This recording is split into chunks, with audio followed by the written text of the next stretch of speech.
I'm rooting for you, man. There we go. And we're live. Appreciate it. That was a great opening to our show. Welcome into the Recipe Podcast, Celebrity Secrets of Successful Life. This is our Gourmet Club Live, which is live with construction noise in the background and Christian just figuring out who the hell our guest is.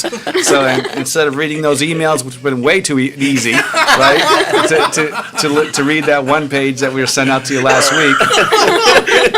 Now you're just That's hilarious. Yeah, you figured you would open up the curtain and guess curtain number 1, curtain number 2. I'm gonna figure it out before you. You better figure it out before you do.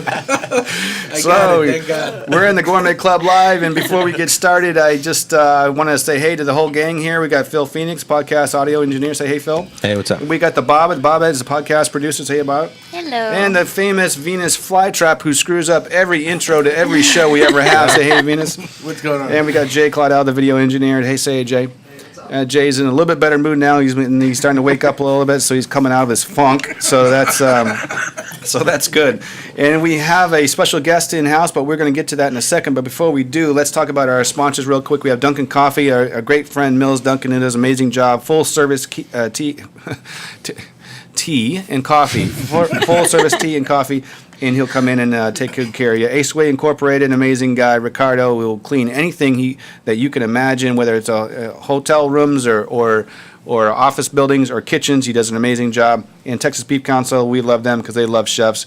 Escoffier School of Culinary Arts and American Culinary Federation. So thank you guys for trusting us with this show and helping us get this show on the air and bring in special guests like we have today. So thank you for that. And so without further ado, I would like to bring in our guest, Chef Cesar Cano.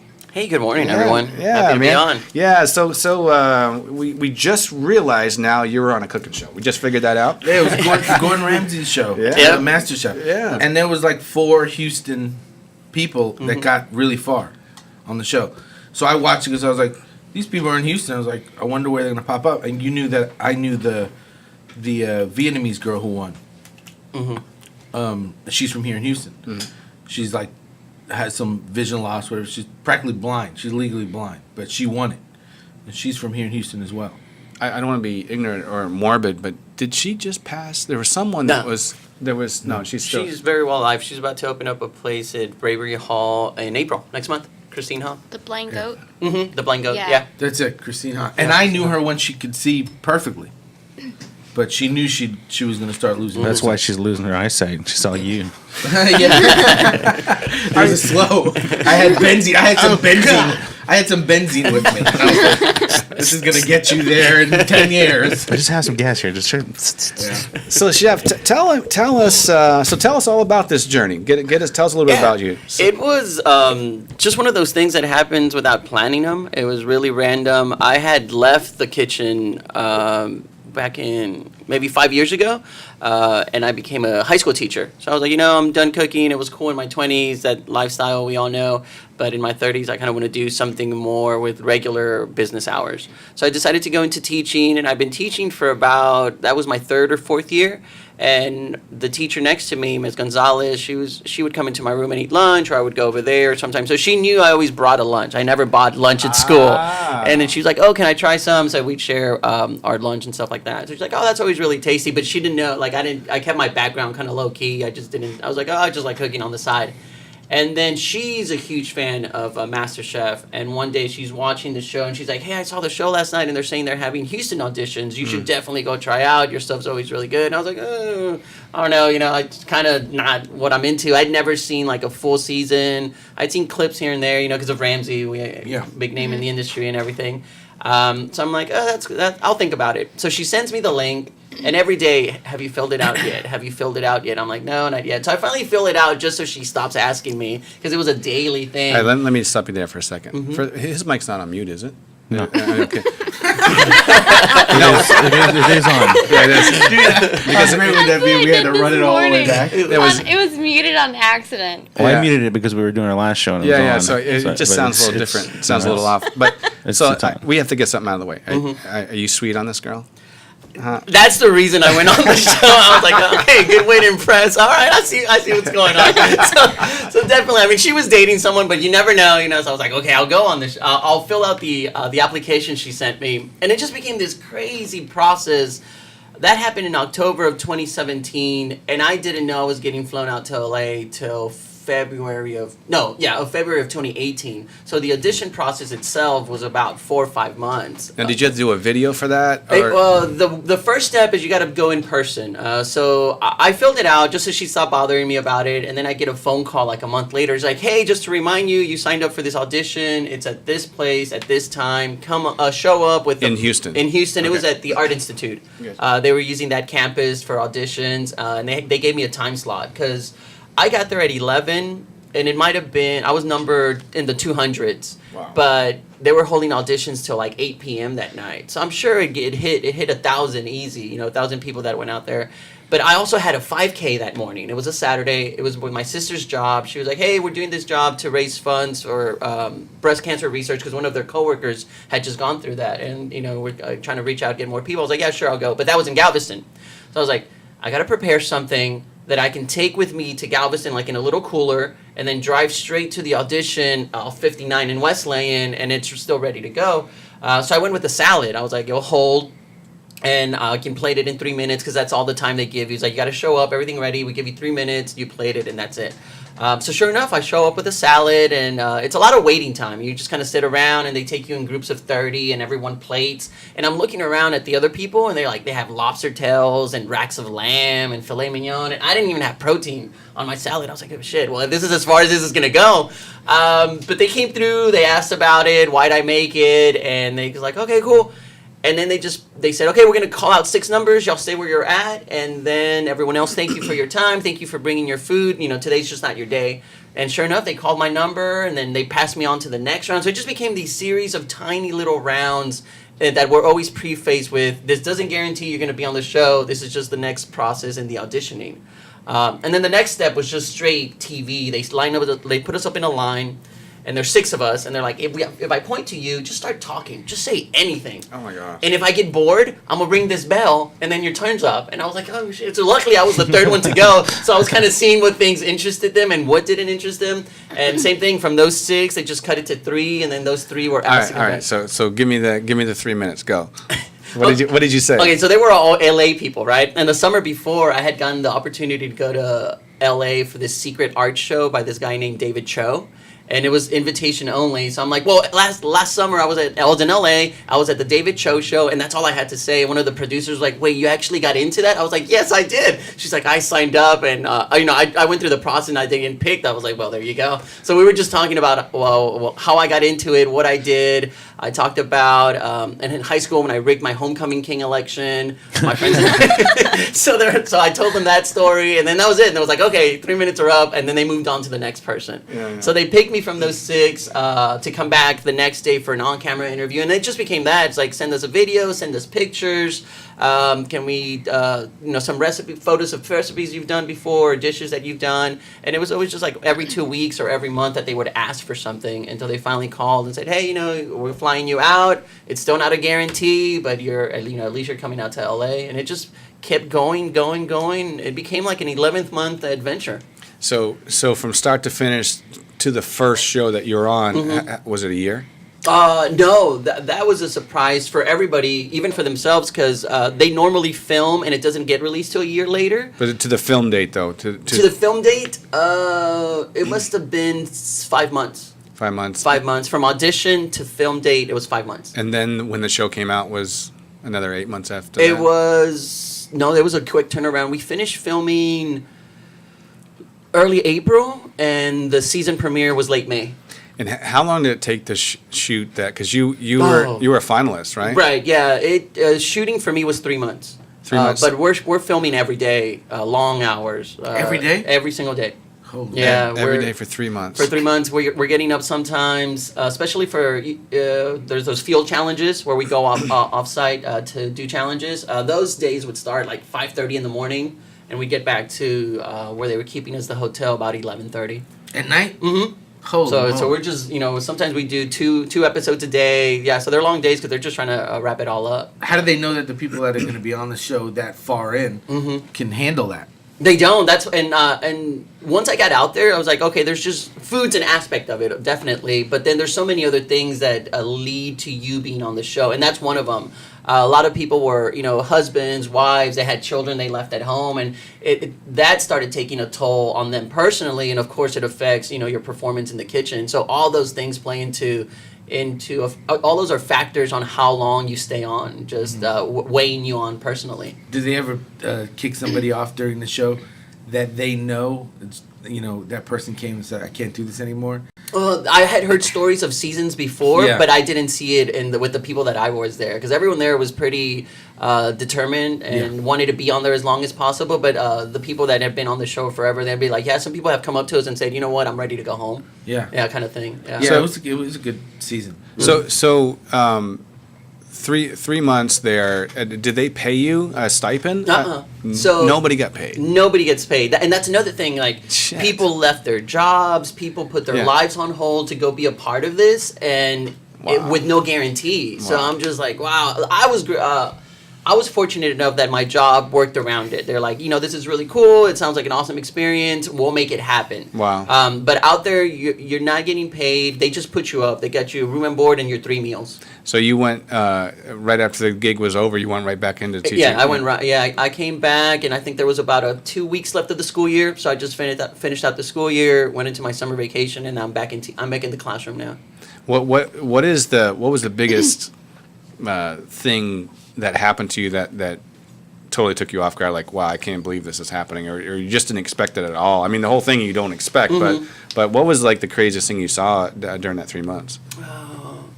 The most eye-opening thing for me was seeing all these people that are passionate about food, but they have different end games. Like, for me, it was always, if I love food, I'm eventually going to have to open up a restaurant.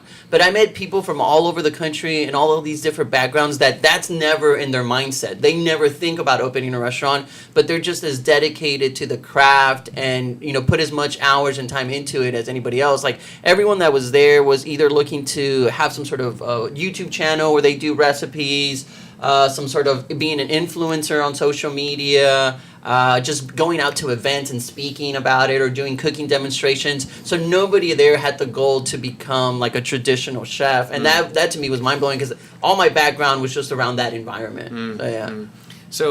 So that was in 18, I think.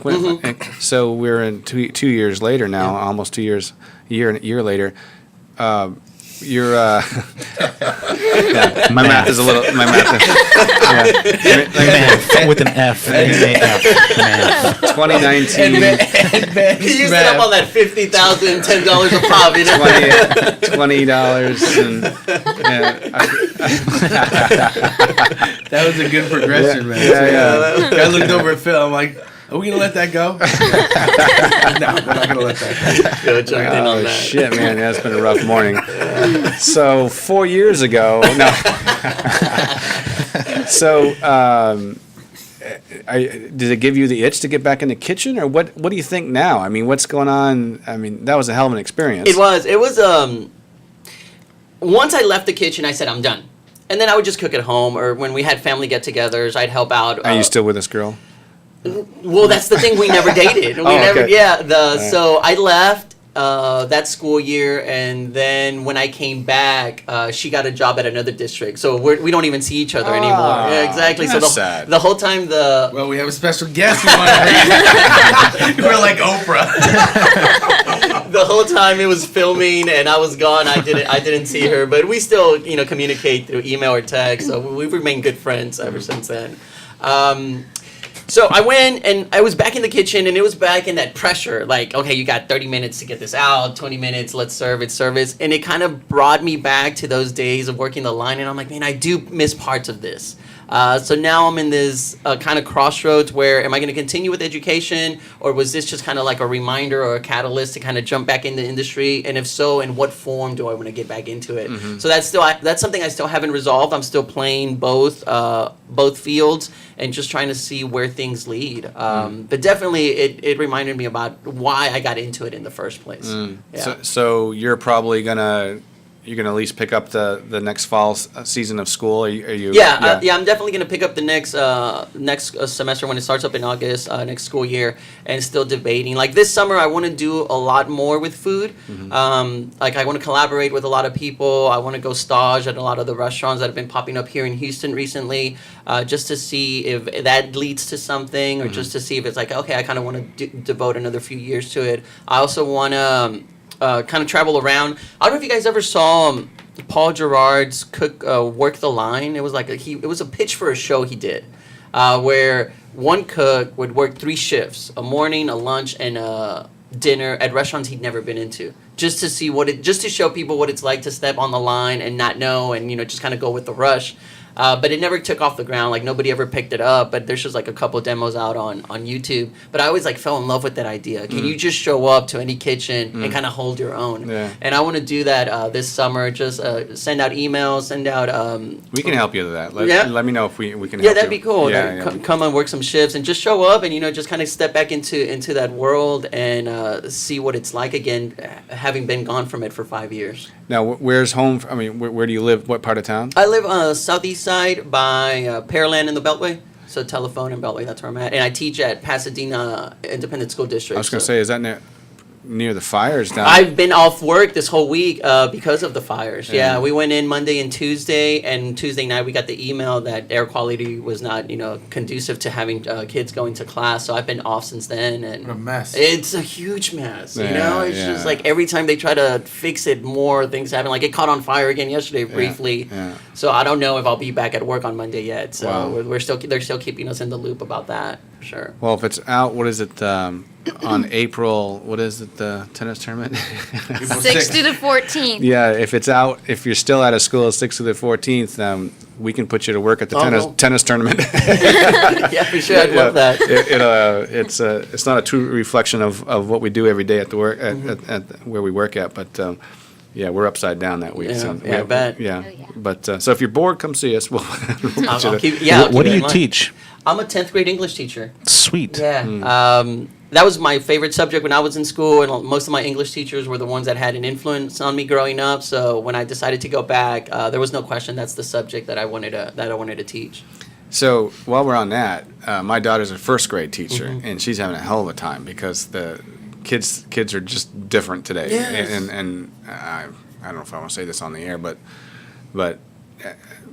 half her kids are like on medication. And, I mean, it's just crazy. How do you find it in the 10th grade? Is it challenging? Are you because it's a different world. Parents are hovering over, and and of course their kids aren't 10th graders suck. Yeah, I used to be a shitty 10th grader. Oh my God. Yeah, because they're 15, 16. So, okay, so some of the challenges, I guess we go into every job with this idealistic view of it, and then when we get there, we hit reality. And students are just so different from when I was a student. But can I think back? I was like, was I that big of an asshole? I was like, I don't remember, I remember kind of like just doing my thing and leaving. But yeah, you face challenges that they never prepare you for when you're going through your educator program. Just having students from all different backgrounds, like you're saying, with all these. And like I said, I don't know if I want to say anything there, but sometimes it seems that these problems students have are constructed by a system to just say, okay, he can't do that, so obviously because of this, and they kind of put a label on them, and then you got to deal with all these labels. Yeah. That's a challenge that's definitely for all educators in any grade level is how do you maneuver all these different requirements for every single student. That's been a challenge. And also, the biggest challenge for me has been just apathy on part of the student body. Like out of all my students, the majority are well. They're there and they want to learn and they do the work whether they like it or not. They know that education is a step for their life in the future. But then you also have a handful who just don't care. I'll give them it's like I'm done explaining. You got 30 minutes left in class. Do X number of problems, and most of them start working on it. And then there's always a few who just sit there like this. Yeah. And I come by, like, hey, do you need me to explain it again? Do you want to work one? Do you want to work one together, and then that'll get you going? And they're like, no, That's so optimistic. I can never do that. No, I'm good. And then they're like, no. Do you need a pencil? And sometimes it's just they need something to write with. Christian will take a swing at him. Yeah, that's probably what happened. I'd be like, the rest of the class, look out the window. There's a hairy cat. Everybody face the wall. And then it's just like, slam. So for me personally, that's the one I have the most difficulty because I try like all different ways to kind of get them motivated, and they just don't want to. And you can't force someone to do something if they don't want to do it. Right. So that's been an uphill. Well, they battle could always for me. be influencers. You know what I mean? That's Right, exactly. They don't need an education. And They I just be like, get those like, oh, so and so didn't finish school. And look at it, and I'm like, that happens once in a lifetime. Yeah. Going way off track now, but we just had a conversation in our prior show. Mm-hmm. What's your opinion on this latest scandal of these billionaires or millionaires paying X amount of dollars to get their kids into an Ivy League school or whatever? What's your opinion on that? I disagree with it, of course, but it's like a reflection of our society. Like in every aspect, money talks. Right. Like no matter where you're at, if you have money, you're gonna make things happen for yourself or for your loved ones. Yeah. So it doesn't surprise me. I mean, it's surprising that it came to light that they weren't able to keep that under wraps. Yeah. But sadly, that's another thing I struggle with my students. Like learn all this literature and stuff like that, but you come from a middle class background. Your parents are middle class. The chances of you climbing out of that, demographic, are very difficult just because you don't have the resources for someone to put you in those Ivy League things. Yeah. So it's definitely unfair, but that's the society that we live in. Yeah. For sure. So let's get back to this now. You're going back to the fall semester. So are you gonna try to? Are you thinking business plan? Are you thinking if I were to do a restaurant, what would it be? Are you gonna start going through those steps and documenting it this summer? Is that your plan? Yeah. So I have an idea in mind. I have a concept. And it all stems of why I left the industry. So I got into cooking because I just love putting something together and then being able to share that with someone. And then the after effect, it's like, oh, wow, I enjoyed it. And I also grew up in a family that kind of centered around the dining table. Like, if it was lunchtime, everybody sat down and ate together. So I really like that aspect of it. And then I grew up in Mexico. So in Mexico, there's these things called cenadurias, which is where in a neighborhood... Not a real word. in a neighborhood, this lady will open up her home, Thursday through Saturday at night and offer like 3 plates, like enchiladas, quesadillas, just to make extra money.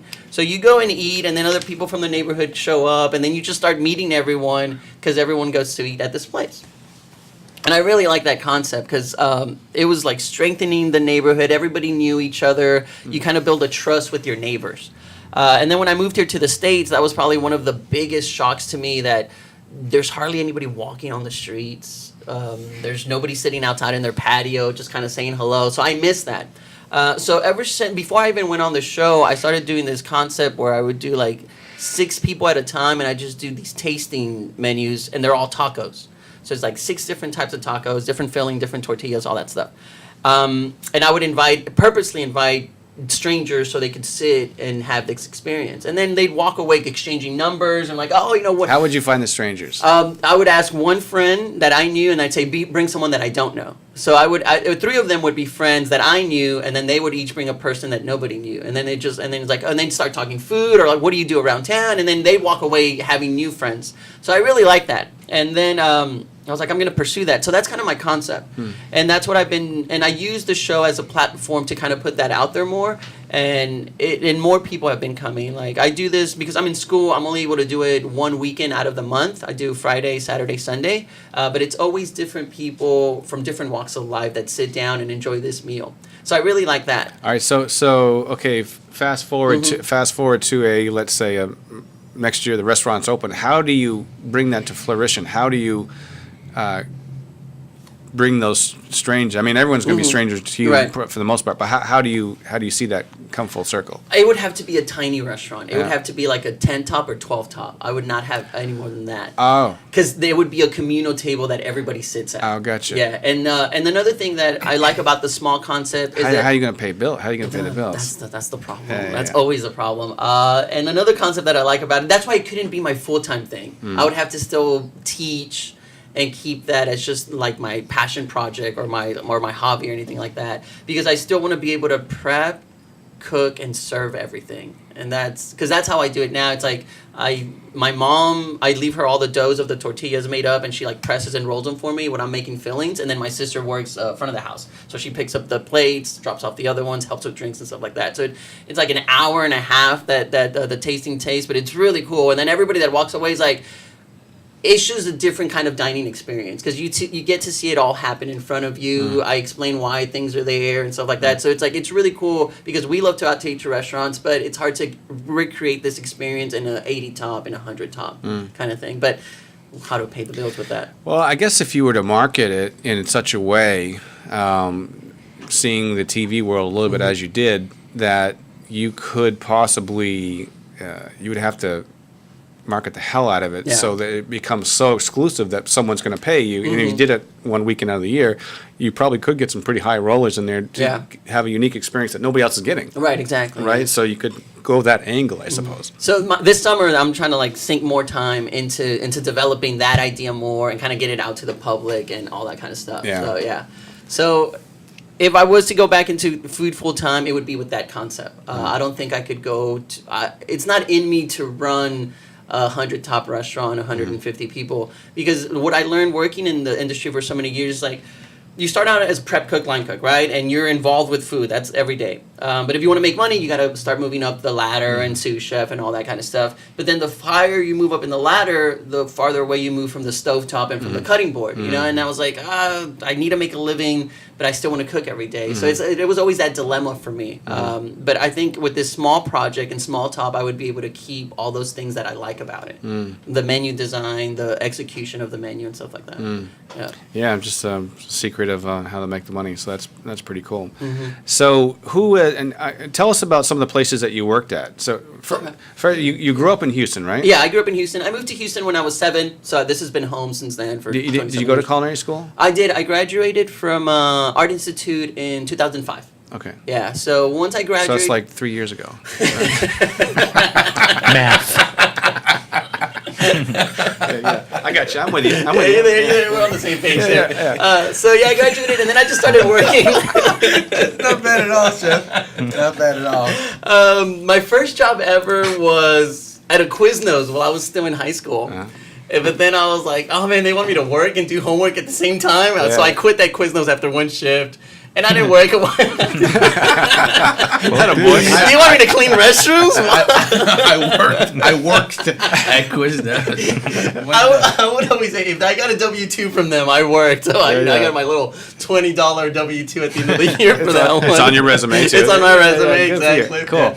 And then I hopped around a lot of places. After Quiznos, there was this old buffet chain in Pasadena, Deer Park called Ryan's Family Buffet. So you took your experiences from Quiznos and you rolled it over. I rolled it over into the buffet world, and I did a few months there. I was in the pastry, but it wasn't pastry. It was just add water to these premixes and stuff like that. But it taught me like organization because I was the only one in that area, and I had to keep the line stocked. So I definitely did learn many things there. Then I went to a Boudreaux's, and there I learned speed because I was on the fry station. So Friday and Saturday night, I still remember they have this thing called a monster platter, which is like 12 items, and 10 of those are fried. Wow. So they would come off my station, and families would come in like, oh, let's get 4 monster platters. I was like, oh. And then we had the cool thing about Boudreaux's, and I admire that, is they bread their shrimp. We were literally breading to order. Like I would get there on Friday night, and for half an hour I would just take all the shrimp and bread it. And it's finishing, we're continuing to bread. So it's always kind of fresh. And then I went to the corporate world. I was working at the Chevron building with the company Bon Appetit. They're part of the Compass Group. And I met some cool chefs there that are still around town. That's where I met Chef JJ, Jonathan Jones, who I think most recently... He was in Max's. Yeah, he left... Beavers. He left there to go open up Max's, Beavers. He's with that Kane Russo's company, last I heard of. He was also at El Big Bad for a while. Yeah. And there I also met Richard Knight at Chevron. And when he left to open up his first place in Conroe, which is called Taverna, he asked me to go along with him and open it up. So I was like, oh, that's a cool experience, to see how a restaurant opens. So I was out there for a while with him. Then I came back into town. And I did like some stints at like PF Chains. I worked at a little mom and pop Italian restaurant. I worked at Indica for a few months. And then that's kind of when I was burning out. So I left and I worked around, I was like an apprentice to an electrician for a while. I worked out in the plants for a few months just because I needed to get some money. And then, I worked at this glass making company off Telephone Road by Hobby Airport. So, like these large panels of glass, if a customer wanted a different color to them, like I was in the room where we had to take one panel of glass and like this red film and then put another one in it. And then we put this huge slab, it was the size of this table, into this oven. And it would just like fuse them together, and then it would have that red color on there. Wow. Yeah, so I was there for a while until I got fired. For what, man? What? Because we were doing a project for an opera house in Dallas, and that's where they were all red. So I had to like wheel out these little panels to the truck to box them up, and they could get shipped out. But the wheelie I got had a bad wheel. So when I went to do a turn, like the weight of the panels took it, and like 3 of them just shattered. Oh, no. They didn't break because of that glue in there, but they were all cracked, so they couldn't use them anymore. And each one of these was like $2,000 a piece. Wow. So that was $6,000 that I had just dropped on the floor. And they took me into this meeting, like, you know what, we don't have room for you here anymore. I was like, all right. I wasn't even hurt. I was like, I get it, Yeah. 6,000, yeah. So once I got fired, it was actually like 5 minutes after that as well. So it was the same day. Yeah, they didn't even let me go back into the break room to get my lunch kit. They sent someone else for it because they were afraid I might break stuff on the way back. He's gonna break shit. Yeah, he's just gonna break it. Reckless. He's like, you wait here, and we'll send someone to go get your stuff. So that was work day 2.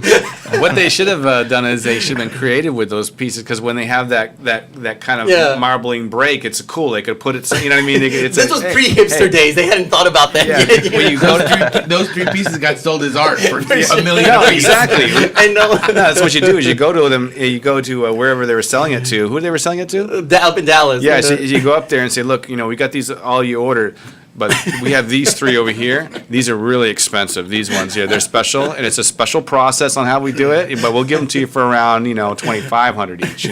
That's what I should have pitched that. That's what I would have done. Let me go back. I'm gonna call them up. Remember those 3 pieces? Yeah. So I get fired from there, and I'm like, oh man, I don't know.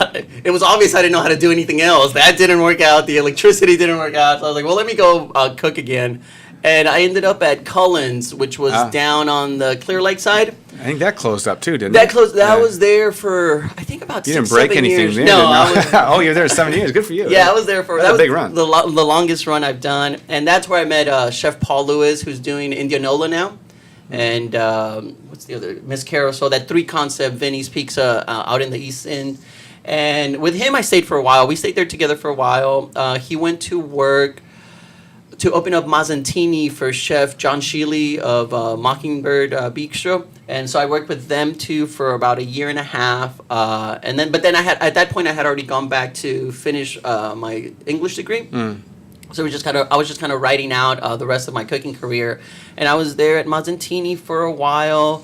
Until I graduated, or no, I had to go do my internship for school, which means Monday through Friday in a classroom with another teacher, but you're not getting paid for it. So I still had to find a way to make some income. But luckily, while I was at Mazzantini, we had this loyal customer who one day said, "Hey, my son's going down to our ranch over the weekend. He's bringing some friends over.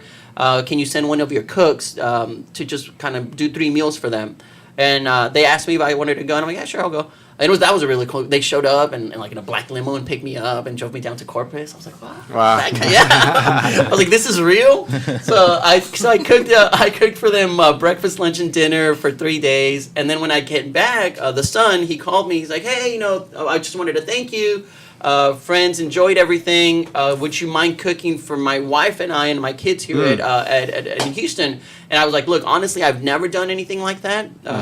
So I don't know what it's like. And he's like, we've never had anyone come over and cook dinner either, so we don't know what it's like. So he was like, just come do a trial one. Just me and my wife and myself.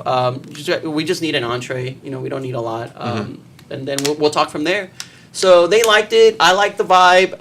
And that's how I ended my my time in the kitchen that time was because I was doing my internship, and I was just cooking for them in the evenings. And then once I finished school, I was like, thank you for letting they really helped me out, finish school strong, and then I went directly into the education world.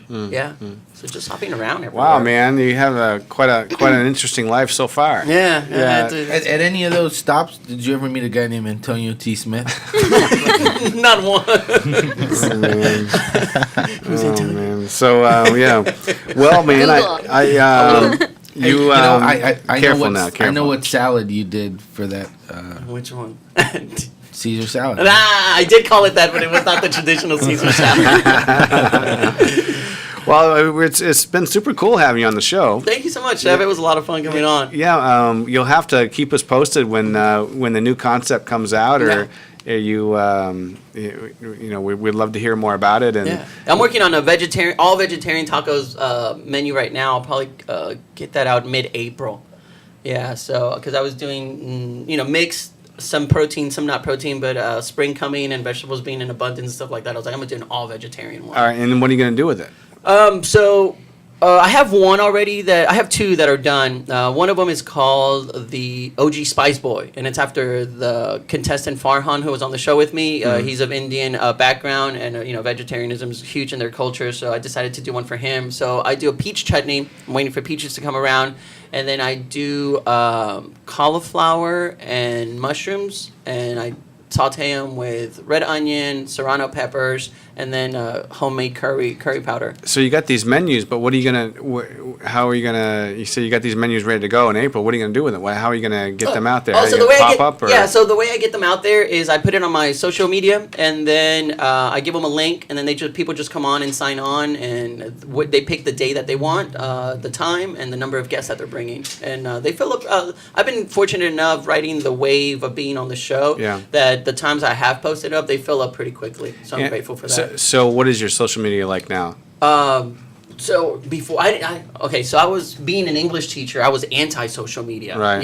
So but then when I was on the show, they're like, if you guys really want to take opportunity of being on this show, we encourage you that you become more active on social media. So I've had to learn how to use Instagram and Facebook. I watch YouTube tutorials on like how to post and stuff like that.